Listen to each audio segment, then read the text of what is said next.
after a loss. But after a win, and he always said the same thing, so it became very tedious. But I don't know. Yeah, I would think, I mean, in the history of my career, there are very few people that made me that nervous. He did a little bit. He would be in the top three. And now over George Plaster would be #1 right now, no. based on this interview. No, is it that bad? No, I'm just intimidated to be up here in front of so much orange. Wow. And you went there. So then you deal with Saban, who comes in and obviously has had phenomenal success at Alabama. What are the similarities you see between the two of them, and maybe some areas where they don't think alike or didn't think alike at all? Well, I think Saban is the most driven coach I've ever been around. I mean, even Bryant, I think, allowed himself to have a good time and to get away. Saban is just possessed. I remember vividly a week after Alabama won its first national championship under Nick Saban. They beat Texas in Pasadena. And the very next week I was in Houston for the Paul Bryant Award, the National Coach of the Year. And I was at a cocktail party and I walked over to Nick. And what do? A guy just won. At the time, it was his second national championship. I didn't realize he was going to start piling them up. I said, well, Coach, congratulations. It must really feel great to win the national championship. Now, think about the greatest moment of your life, or one of the greatest moments. A week later, someone comes up after you've had a baby, after you've been married, after graduation. You want to feel good. I mean, why do you kill yourself to achieve if you don't take a moment? And he said, well, yeah. He said, well, thanks, but all that means is I got a whole another set of problems. And you know something else? He looked at me. I said, what's that? He said, we lost a week on the recruiting trail. I said, you lost a week? He said, yeah, well, we were in Pasadena getting ready for the championship game. Auburn and Tennessee and Florida and LSU, they were all out recruiting. I'm like going, well, next year just why don't you skip the national championship game so you can improve your recruiting. And, you know, he did. They didn't make it. But that's Nick Saban. I mean, it bothered him that he was preparing for something and potentially losing recruits. Now, for those of you who follow recruiting, you know he really wasn't losing any recruits. In the last 7 years, I think Alabama's been #1 in the recruiting 6 years in a row. Not to get off the subject, but I was with an SEC head coach about 3 weeks ago. You can deduct there are only 13 possibilities since it wasn't Saban. And he said to me, how does Nick Saban ever lose? He said he shouldn't ever lose. I said, well, what do you mean? And by the way, just for a trivia question, the coach I was talking to was born in the state of Tennessee. He said to me, they have the best players in the country. They should never lose. The only way Alabama will ever lose is if they, he used a choice word, but if they screw it up themselves. They have to beat themselves. And for you Alabama fans in here, you know what I'm talking about. Think about the last couple of losses for Alabama. Now I'm not going to pay much attention to the Oklahoma game. That was a hangover effect. But even that game, Alabama had a chance to win with a couple of seconds left. But the Auburn game we all know about, 107-yard field goal return. You go back a year previous, Texas A&M, they were on the goal line about to win that game. LSU the year before, the game went into overtime.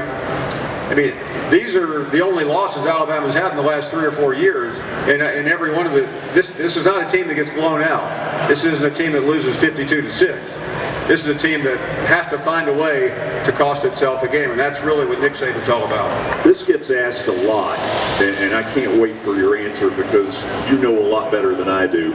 Is there any part of him that says privately, I need to scratch that itch and go win on this level in the NFL? I think there is. I think Saban, I hate to say he was a failure at Miami because the first season they were 9-7 and just missed the playoffs. The second season was pretty weak. And his general manager decided to draft, who was the quarterback there? He played for Minnesota. I've lost track of his name, but Miami quarterback about 5 or 6 years ago. Anyway, he passed on Drew Brees, and it cost him dearly. I don't think so, though. I really believe that Saban came closer to going to Texas last year than to going back to the NFL. So you think there was something to it? I didn't at the time, but you do now. I do now. Okay, let me follow it up then. Based on what, if you can tell me? Just based on a couple of things that have come together. Actually, I know this sounds like a plug. Go ahead. But we're just finishing up a book, and that's the last thing we're trying to decide whether to put in there or not. But I've gotten conflicting stories, George, on how far that went, and I'm not sure I'm comfortable yet with which way. Although I do think it was close. I didn't think there was any chance at the time. I do now. I think there was a possibility. When does the book likely come out? Well, the book will be out August 5th. Nice timing, right as football season kicks off. Right. That is, 3 shots rang out in downtown Nashville. No, that's not what it is. Please, if I die, buy the book, support my family in their times of need. It's actually the track meet stuff we've got going on around the rim of the building. How many people in here that are listening to this really remember Pat Dye at Auburn? That's too many.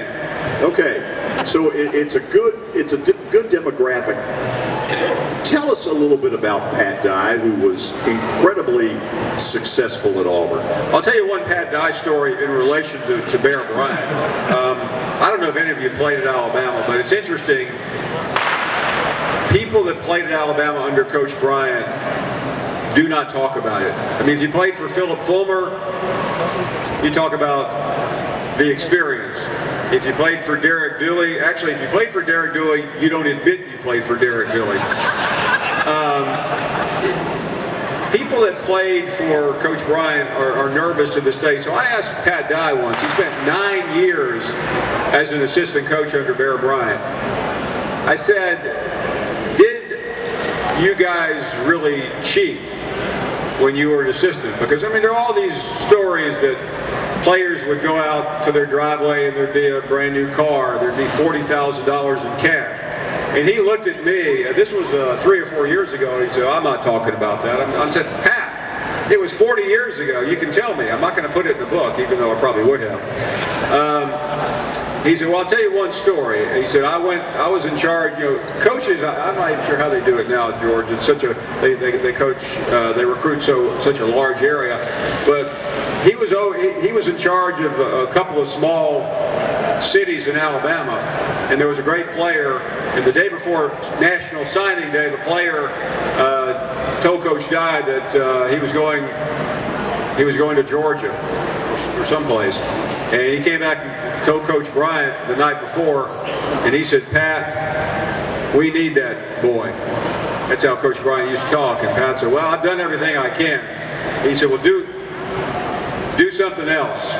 And he looked at him and said, what do you mean, Coach? He said, you know what I mean. And I asked him, I said, so what did you do? He said, I'm not going any farther than that. Figure it out yourself. So that's the only evidence I've ever been able to ascertain that Coach Bryant, but that's how he was. And I think there was some plausible deniability, not to go legalese on you here, but if it ever came back, Coach Bryant would simply say, I just told him to go do the best he could. But if you were an assistant, you knew what to do. And to this day, I don't know what he did, and I really don't care. I assume it cost a lot of money, though. Y'all like this so far? It's pretty good, isn't it? So let me go around the SEC, maybe get 3 or 4 questions, and then we'll take some questions out of the audience. Sure. And if you'll let them know the wireless, you got the wireless microphone? Okay, we'll have it here in a minute. I appreciate you all coming out. I know that this was supposed to be Tebow's spot, so bear with me. By the way, the shots appear to be ringing out more often and closer to us. Yeah. So I'll ask this one like those this. are Tennessee fans thinking Tebow's about to show up. I'll ask this one like this. Okay. Is Will Muschamp going to make it at Florida? How many of you are any Gator fans out here? I saw